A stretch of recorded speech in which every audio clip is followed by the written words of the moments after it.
Aquí están, ¿cómo están? Después de 17 años aquí en Dame el Poder, hoy vamos a hablar con un prestigioso economista, ustedes ya lo conocen de otros medios, Roberto Kachanowski, y Gustavo Pose, el intendente de San Isidro. Vamos a hablar, antes que nada les quiero hacer un breve comentario. En estos días lo que vimos, que tiene que ver con este tema de la que si le sacan la plata al gobierno de la Ciudad de Buenos Aires o no, en definitiva es porque no se hizo la ley de coparticipación federal, es bueno que todos lo recordemos, de la Constitución del año 94, la reforma que se hizo preveía que se hiciera esa ley que no se hizo antes del año 96. Se hicieron normas, acuerdos, nunca se cumplieron después, pero no esa ley. De ver cuánto le corresponde a cada provincia de acuerdo a lo que aporten impuestos, de la plata que nos sacan. Ese es el tema que estamos transitando y de acuerdo a la arbitrariedad, bueno, pero en el fondo, ¿qué subyace? Porque si lo juntamos con lo que vimos la semana pasada, que en definitiva fueron esos desbordes en este tristísimo hecho que murió Maradona, pero en este uso político que hizo también el gobierno de la muerte de él, vimos esos desbordes que tienen que ver también con la falta de educación. Porque no se podía creer de los barrabravas en la casa de gobierno rompiendo todo, mojándose las patas, hablando mal y pronto en la fuente, en el patio de las palmeras, en la fuente. No se podía creer, es tristísimo, es falta de educación. Fíjense que recién en de marzo empiezan 17 provincias las clases y en definitiva eso también tiene que ver con lo que está pasando en la Argentina. ¿Por qué? El concepto de libertad y igualdad del cual siempre les vengo hablando, esa paradoja contradictoria que es el meollo del mundo del pensamiento en Estados Unidos, en todos lados. ¿Cuánto vamos a perder de libertad en aras de la igualdad? ¿Cuánta plata nos van a sacar? ¿Cuánta plata le van a sacar al gobierno de la Ciudad de Buenos Aires para la igualdad de todo el país? Que en definitiva no se sabe dónde va a ir a parar la plata. Un poquito la vemos en los planes, en los médicos y demás, pero otra parte no. Entonces, en definitiva, ¿cuánto vamos a perder de libertad en aras de la igualdad? Dicotomía difícil de resolver, pero no se resuelve solo sacando plata, que tendrían que ponerse de acuerdo, que tendrían que hacerse ajustes porque la de ellos nunca se toca, sino también la educación. Esta educación que no empezó sino en muy pocos lugares. Los chicos perdieron la escolaridad y es el factor de movilidad fundamental, como les digo siempre, para salir de pobre, no solo repartiendo la plata y menos regalándola. Así que en definitiva, eso es lo que estamos viviendo en estos días, donde fundamentalmente hay que aceptar, hay que cumplir con las reglas jurídicas. Hay una buena noticia de la Corte que la vamos a hablar con Gustavo Pose y hay que cumplir con lo único que hace nivelar y salir de pobre, que es la educación. Después de la pausa, los invitados.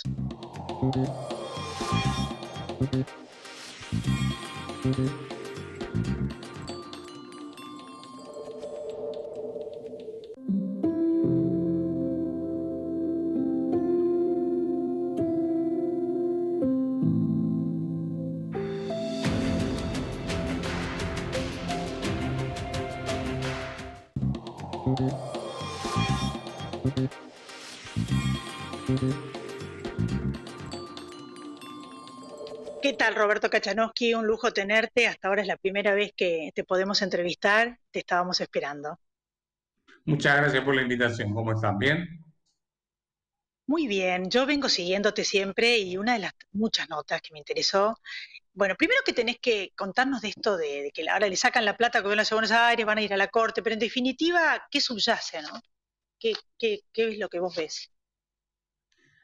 Me parece que ahí es más una pelea por la política, o sea, cómo quieren vaciar económicamente a un adversario político más que un tema económico. Pero pues es que la Argentina cuando se hizo la Constitución de 1853 no tenía la ley de coparticipación federal.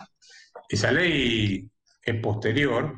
La Constitución no preveía la coparticipación federal, preveía que cada provincia se financiara a sí misma, como es el caso de Estados Unidos, donde cada estado se financia a sí mismo. Hay un verdadero federalismo. La coparticipación empieza en la década del 30 y ya en los 70 con Perón hacen esta ley de coparticipación redistributiva, donde las provincias que más Producto Bruto generan le tienen que transferir a las que menos Producto Bruto generan.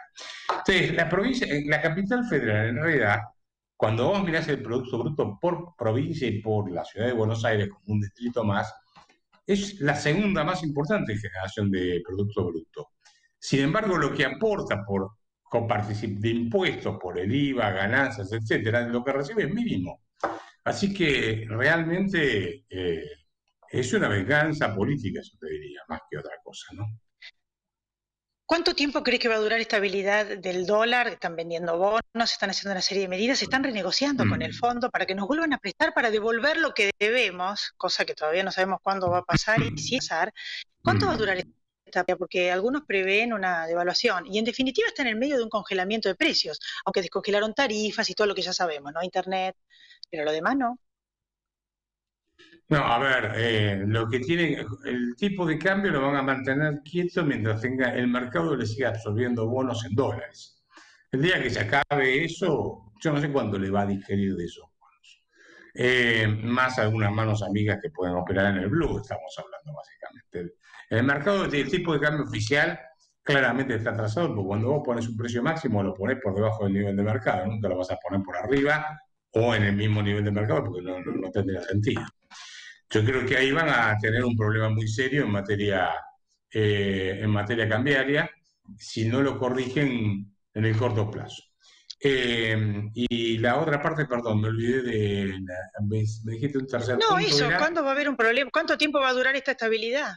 En definitiva, eso no No, lo eso no dijiste. lo sabemos, Demasiado. nadie, o sea, si yo lo supiera con todo el gusto que tengo de estar conversando contigo, en este momento estaría en una playa tomando una rica caipirinha y arbitrando por internet, te puedes imaginar, ¿no? Si supiera cuándo va a Me moverse el imagino. dólar, cuánto, etcétera. Lo que sí te puedo decir es que el modelo es absolutamente inconsistente. Y en términos de tarifa de los servicios públicos, no te olvides que en este momento han atrasado lo suficiente las tarifas de los servicios públicos.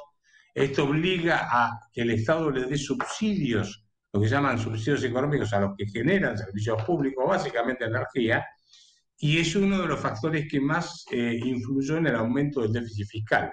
¿Sabes cuánto aumentó el déficit fiscal de los primeros 10 meses de este año con respecto a los primeros 10 meses del año pasado? Sin contar los intereses de la deuda pública, 8.800%. Se fueron al diablo. Y el gasto ¿Y les no tienen la aumentó menor básicamente. intención?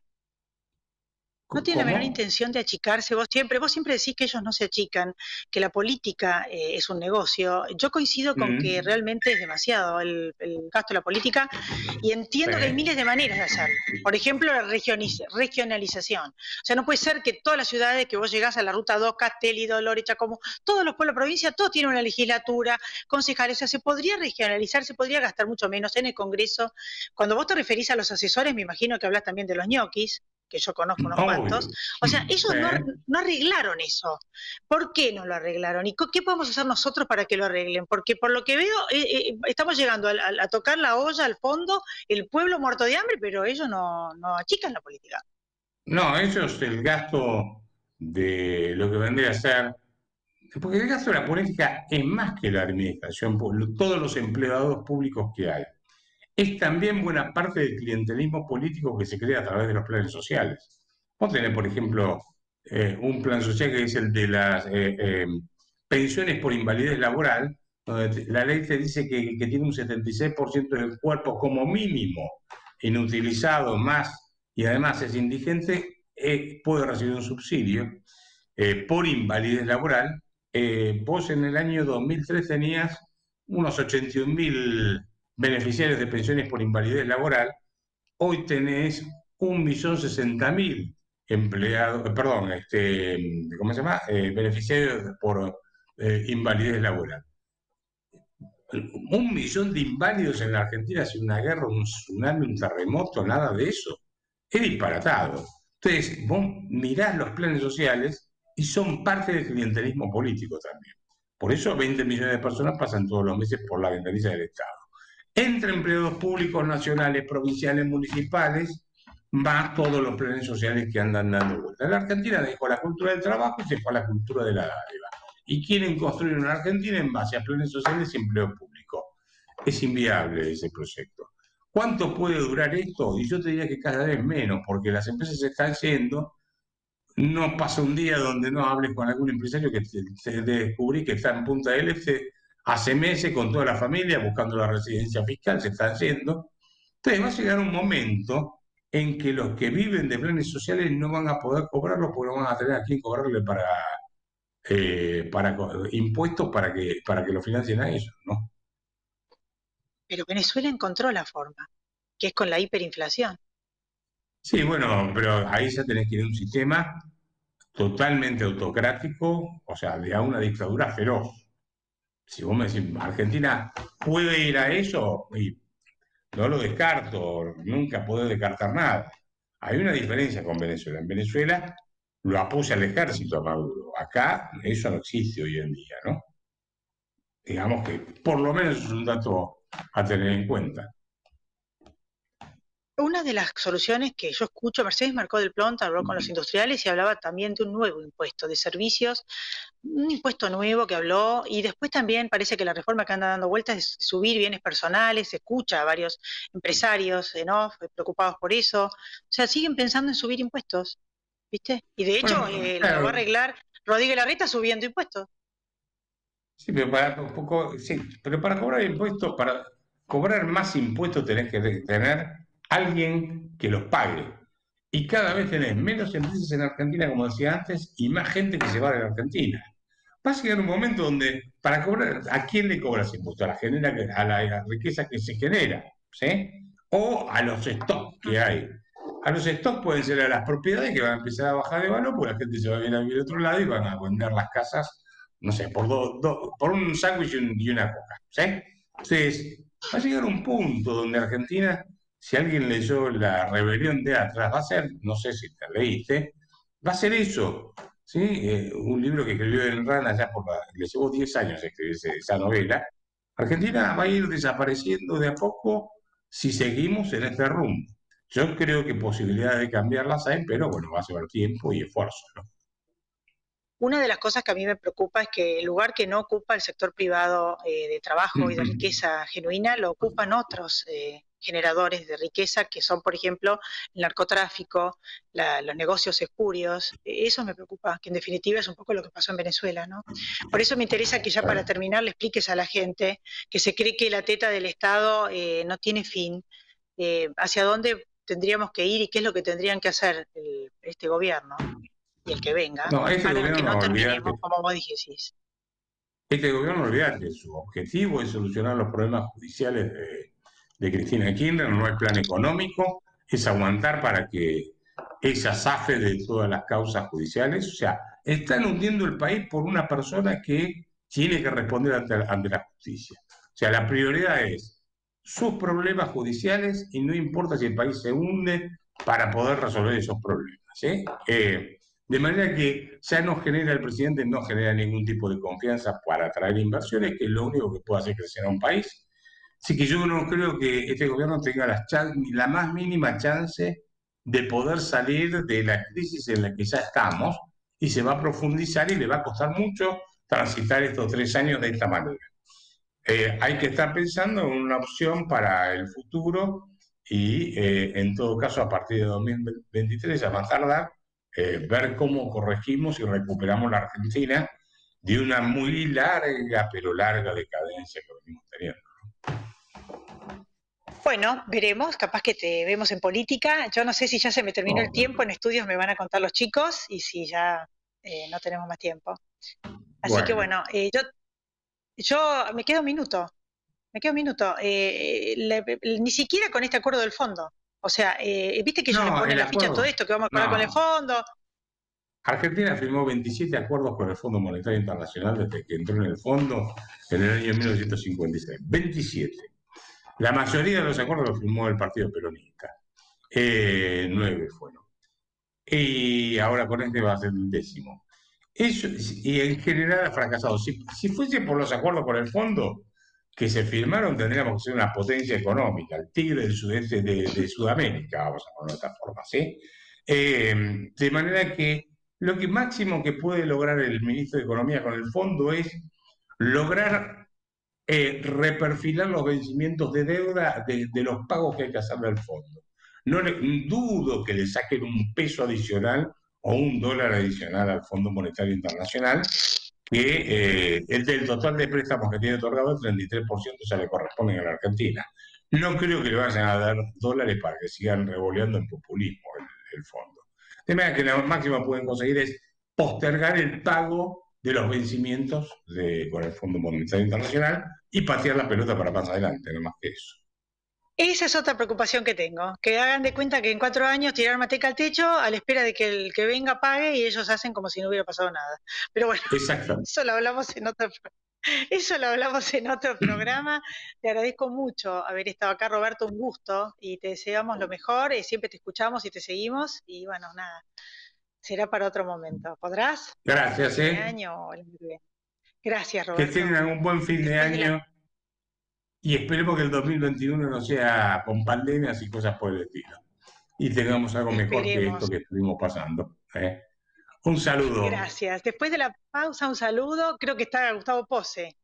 Así que yo les agradezco a todos ustedes y seguimos en el próximo bloque con el intendente de San Isidro.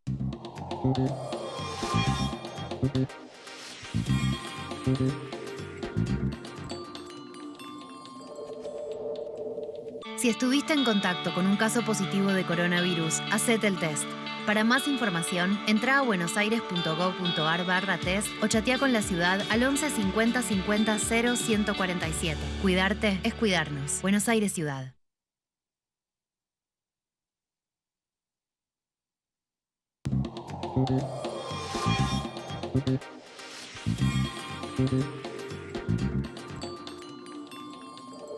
Aquí estamos. Gracias por estar, Gustavo. Bien, un gusto grande. Bueno, ¿cuál es tu balance de la cuarentena? Empecemos por la conclusión, pero después vamos a otros temas de actualidad, ¿no? Porque la realidad es que según Bloomberg no estamos muy bien en cuanto a cómo se transita la pandemia en la Argentina. Hay muchas revistas que dicen que son las economías que peor va a caer.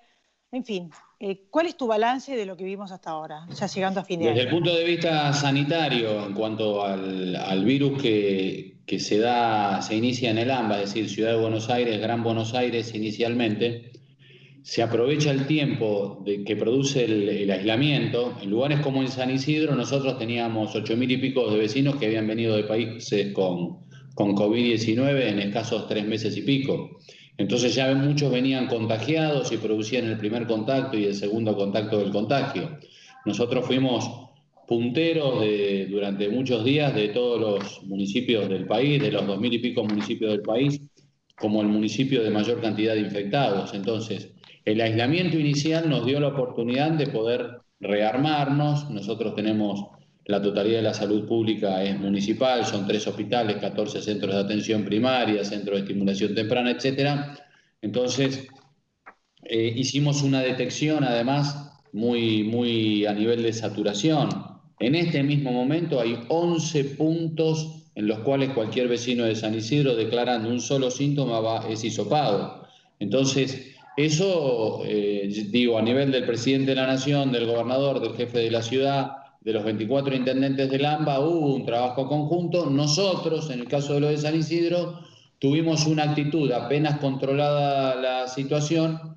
Nuestro lema fue contagiar responsabilidad para poder seguir saliendo, pero inmediatamente fuimos por la apertura económica de todos los sectores. Entonces, hoy tenés un distrito que funciona desde hace 5 meses el 85% de su economía. No conseguíamos que se hiciera la apertura total de los 3 niveles educacionales, el inicial, de jardín de infantes, el de primario y el de secundario. Pero sí conseguimos que en este momento se están realizando, ya desde hace 15 días, 3 semanas, la revinculación inicialmente de los chicos que egresan del primario, que egresan del secundario. Ahora estos últimos días los chicos que egresan, los de salita de 5, y ahora la totalidad de los chicos que están haciendo la revinculación hasta mitad del mes que comenzó ahora. Es cierto, tu distrito empoderó al ciudadano. Los amigos de hijos míos que van por San Isidro me dicen que se nota, es notable cómo incluso se sintieron con mayor libertad dentro del cuidado y cuando pasan a otro distrito, total y absolutamente controlados. Hay varios distritos, coinciden con el partido de Juntos por el Cambio donde se dio más libertad. Pero ¿cuál es el balance a nivel nacional? Porque la verdad que a nivel, ¿cómo lo El manejó el balance a gobierno nivel central? nacional dice que un país como la Argentina, que no tiene suficiente infraestructura de internación y de internación de complejidad, es decir, suficiente cantidad de camas de terapia intensiva, no todos los lugares son San Isidro, que tienen 3 hospitales, que nosotros podíamos expandir las unidades de terapia intensiva, podíamos aprovechar el hecho que eso fue muy bueno, que lo que tenía que ver con la actuación COVID de los trabajadores de la salud no pagaba ganancias. Entonces, sobre todo los médicos más jóvenes y las enfermeras más jóvenes trabajaban más y más y más y más, y nosotros ampliábamos la cantidad de camas de terapia intensiva. Pero bueno, todo el resto del país no es así. Son hospitales que están adentro de la residencia de la Facultad de Medicina de la Universidad de Buenos Aires. Acá hay una universidad que tiene la licenciatura, lleva adelante la licenciatura de la Facultad de Enfermería, de la carrera de Enfermería. Entonces, el resto del país estaba y está desvalido hoy día al interior respecto del traslado del virus. Obviamente hay una mejora respecto de la situación meteorológica en cuanto a que no hay más frío, y eso da que hay menor cantidad de contagios.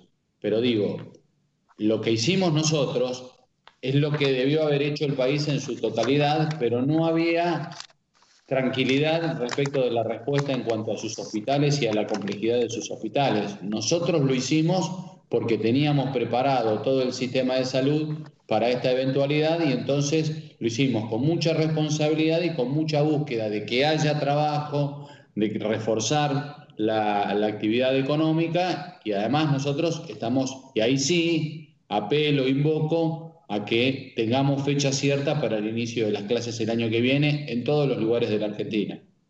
Bueno, dicen que va a ser el 1 de marzo, lo último que 17 provincias van a poder empezar. ¿Vos tenés perspectivas para presentarte en algún momento como gobernador? ¿Candidato a gobernador? Tengo. Primero estoy abocado absolutamente, como hice siempre, más en esta crisis, a la labor de intendente. Trabajo como ser político para poner en valor al radicalismo de la provincia de Buenos Aires. Vamos a tener elecciones el 21 de octubre, cuando esté mucho más normalizado todo esto de lo de la pandemia, y ahí el afiliado radical va a votar cuál es el modelo de radicalismo que quiere. Nosotros somos un modelo donde ratificamos Juntos por el Cambio, pero se trata de un radicalismo de pie. Justamente nuestra lista es protagonismo radical, un radicalismo que lidera, que es generoso con el otro, que se aúna con el resto de los partidos políticos que componen Juntos por el Cambio, pero que es ya un radicalismo que empuja, que tracciona, que quiere ampliar el 41% que nos votó en las elecciones nacionales el año pasado, y sabemos que la mayoría de los votos están en Buenos Aires y fundamentalmente en el Gran Buenos Aires. A partir de lograr ese objetivo y de hacer una muy buena elección parlamentaria el año que viene, es que ahí sí, bueno, con los pies sobre la tierra, hacemos el replanteo respecto de si calificamos para candidaturas de cargos que sean más importantes. Pero no veo otra manera que trabajar fuertemente como intendente, trabajar fuertemente como ser político, en poner en valor mi partido, sumarnos con el resto de los partidos, liderar el radicalismo Juntos por el Cambio, obtener un muy buen resultado en la elección, pasar a la siguiente fase, que es el 2023. Sí, sobre todo a volver al redil a muchos radicales que se mimetizaron con partidos y con medidas que no fueron tan institucionales y republicanas, que es el origen del radicalismo. Pero dejando de lado la ciencia política... El radicalismo es la casa, Elizabeth. El radicalismo es la casa, el radicalismo siempre es la casa grande, siempre debe estar abierto.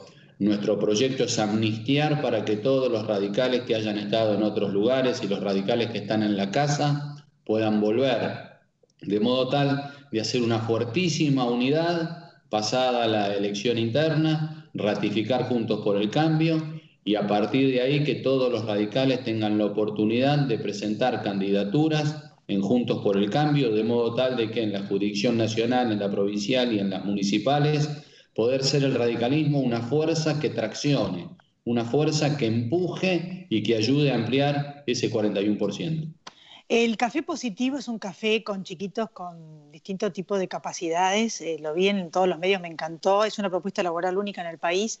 Bueno, quienes hemos tenido contacto con ese tipo de vivencias, la verdad que es una iniciativa a imitar. Ojalá que todos los distritos tengan bares donde sean chicos con capacidades diferentes. La verdad que te felicito. ¿A quién se le ocurrió? ¿A vos? Bueno, surgió de acá, sí. Surgió de acá, la misión que tiene Café Positivo es ser fundador de fundadores, que es que pueda haber una gastronomía liviana, como es la del café y las pequeñas cosas que se comen en las oficinas y se comen al paso, y que eso lo puedan llevar adelante chicos y adultos que son discapacitados y que perfectamente tienen dónde ganar su dinero, cuáles son sus días de trabajo, y revelan una preocupación, que es una preocupación de esta altura de la democracia, que es que los padres hicieron todo lo posible para que sus hijos pudiesen tener una educación, trabajasen en talleres protegidos, etcétera. Y bueno, ahora el siguiente paso es tener la tranquilidad en el sentido de que sus hijos son lo más desenvueltos posibles y capacitados para poder llevar adelante tareas laborales. La verdad que el karma de cualquier padre que tiene un hijo discapacitado es qué va a ser el día que ese padre no esté y que se pueda valer por sí mismo. Y para terminar, los últimos minutos ya a nivel nacional, esta debacle económica, este no dejar empoderar a la gente, este sometimiento y dominación que hubo, ya es parte de mi reflexión y ecuación, como que tendría que haber buscado un punto intermedio y no lo encontraron. ¿Qué opinas? ¿Cuál es la propuesta política? ¿Qué le dirías a Alberto? El radicalismo no es tensión, el radicalismo es distensión, el radicalismo es puntos de acuerdo, es acuerdos de política de Estado. Se requiere para salir de esta recesión, no solo va a pasar la cuestión de lo del virus, pasado el virus va a estar presente el problema de lo de la economía. Entonces hay que aprovechar desde ahora para tener el plan de salida, que puedan opinar expertos de economía, de todos los signos políticos, inclusive muchos que son de signo intelectual nada más. Porque no está estudiado en el mundo el tema de la recesión y una pandemia. En el mundo moderno no está estudiado todo hasta después de la guerra y la parte del final de la era industrial y los años 90. Entonces, tiene que haber una resignación de parte de todos, tiene que haber una modificación en el régimen laboral para poder crear más trabajo, tiene que haber una menor carga impositiva, tiene que haber un aprovechamiento de las mejores condiciones del país para dejar de ser un país que lo único que piensa ante el terror, ante la inseguridad, el que puede comprar 1.000 y el que puede comprar $10, porque las reservas son para insumos de la industria, son para insumos del campo. Y el campo no puede vivir la exacción que vive de manera constante, que lo retrajo al punto tal de que hoy el campo lo que hace es no producir exportaciones, con lo cual tampoco hay ingreso de divisas. Entonces, estamos en una situación en la cual hay que producir un acuerdo con todos los partidos políticos con representación en la Argentina sobre la base de un trabajo de expertos en materia económica que nos dé la posibilidad. El trabajo que nosotros llevamos con Martín Lustó en el radicalismo es justamente eso, que tiene que ver con el plan de salida y aprovechar ahora que todavía estamos en el momento de lo de la pandemia, hacer todas las aperturas del caso, pero el plan de salida para el después. Gracias, Gustavo. La verdad es que se me terminó el programa. Creo que los chicos en el estudio también me van a decir lo mismo. Y la verdad que te vuelvo a encontrar en otro momento. Ahora ya es el último mes del año, el año que viene cuando volvamos a arrancar aquí en Dame el Poder, que estamos desde hace 17 años. Y bueno, esperamos verte en algún momento, quizás en algún otro lugar, quizás como gobernador, quizás en el Poder Ejecutivo. Te agradezco muchísimo haber estado acá. Bien, hay que reequilibrar el sistema de partidos políticos, trabajamos para eso. Totalmente, fortalecer los partidos, que es la base de la República, y no los personalismos. Gracias, Gustavo. Gracias, buen año.